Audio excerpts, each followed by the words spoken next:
Bienvenue sur le blog Progression Tennis. Dans cette vidéo, je vais partager avec vous une sorte d'astuce, ou du moins un cycle de progression. Par exemple, vous avez du mal à maîtriser quelque chose de tennis. On va voir quelles sont les étapes à parcourir pour pouvoir arriver enfin à maîtriser ce souci que vous rencontrez depuis peut-être quelques jours, quelques semaines ou même quelques mois.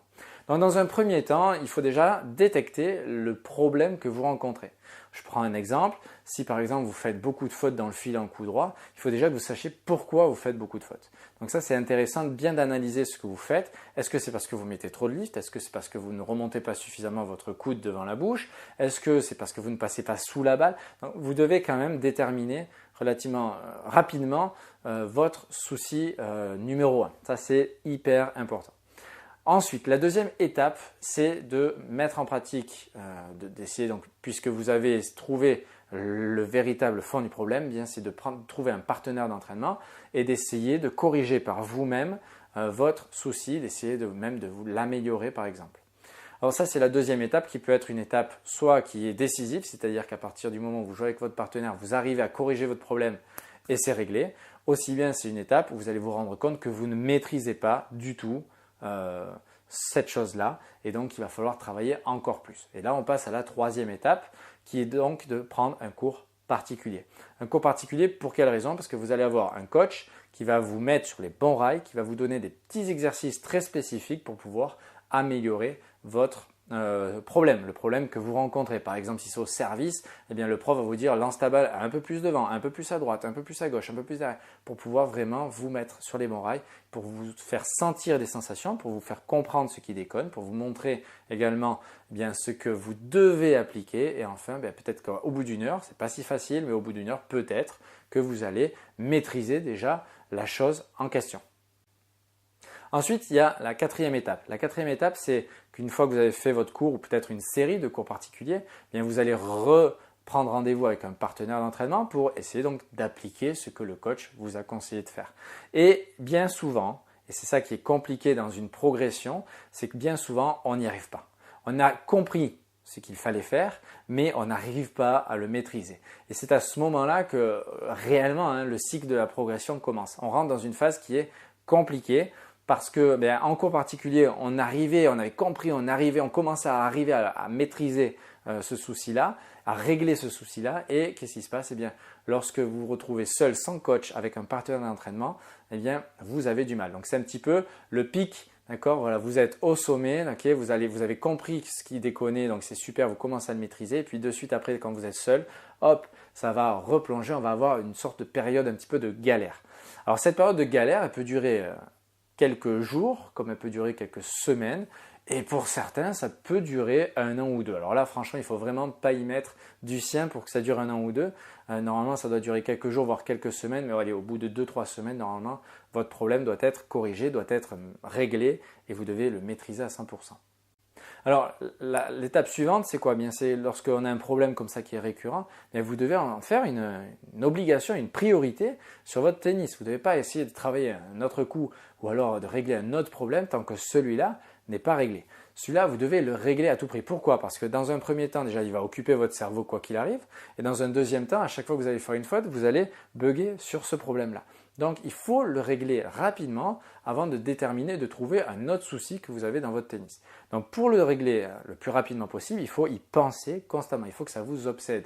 N'hésitez pas à aller sur Internet voir des vidéos ou des articles qui vont vous aider à progresser sur ce point faible-là. N'hésitez pas à reprendre un cours ou deux avec votre coach pour pouvoir vraiment essayer de maîtriser encore plus rapidement votre souci, et n'hésitez pas aussi à mettre en pratique, à faire du volume sur cette période-là pour pouvoir vraiment valider le souci que vous rencontrez. Donc ça, c'est hyper important.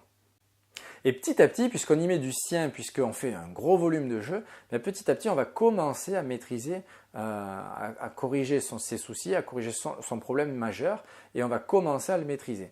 Et bien souvent, quand on commence à le maîtriser, on commence à prendre confiance de suite, on s'inscrit à un tournoi, et puis de suite, on veut le faire. C'est pas encore la peine de s'inscrire à un tournoi lorsqu'on est en train de remettre en question, de travailler un coup spécifique technique, puisque eh bien, vous allez psychoter, vous allez rajouter de la pression à quelque chose que vous ne maîtrisez pas à 100%. Donc c'est vraiment le pire truc qui puisse vous arriver, c'est de vous casser un petit peu la gueule sur ce que vous étiez en train de construire. C'est comme, voilà, comme si vous construisez un mur et puis d'un seul coup, pim, vous faites un tournoi, c'est-à-dire que vous appelez un adversaire qui va venir vous casser le mur, il va falloir tout recommencer. Donc ne vous inscrivez pas de suite à un tournoi, il vaut mieux faire un match d'entraînement éventuellement où il y a beaucoup moins de pression pour pouvoir mettre ça en pratique. Et enfin, il y a la dernière étape, c'est que c'est bon, vous commencez vraiment à valider le truc, vous vous sentez de mieux en mieux, votre coach vous fait des compliments sur ce que vous cherchez à travailler depuis des jours ou des semaines, et bien là, vous allez commencer donc à vous maîtriser votre problème et donc vous allez pouvoir passer à un autre souci. Alors ça, c'est une méthode d'entraînement qui est, j'ai envie de vous dire, classique, c'est-à-dire que la chose la plus compliquée lorsqu'on veut progresser au tennis, c'est d'essayer de vouloir tout améliorer. Un peu de coup droit, un peu de revers, un peu de volley, un peu de service, un peu de smash. Il faut déterminer, il faut identifier un problème, le régler. Identifier un autre problème, le régler. Identifier un autre problème, ce n'est que comme ça qu'on évolue. Alors moi, j'aime bien utiliser l'exemple des jauges en fin de compte. D'accord? Eh bien, c'est comme dans un jeu vidéo, vous avez des jauges qui sont plus ou moins remplies.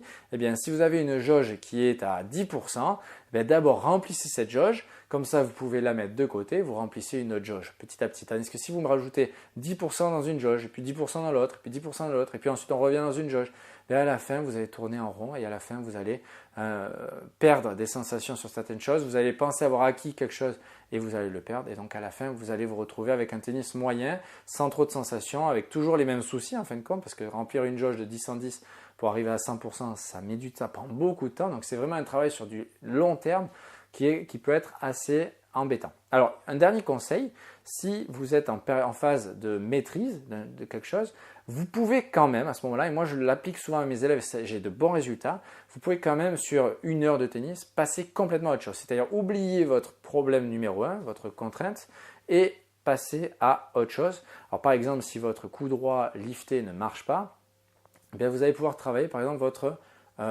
coup droit, la fin du geste de votre coup droit. Et dans ce cas-là, bien, vous allez oublier un petit peu le reste et vous allez pouvoir revenir, laisser en fin de compte,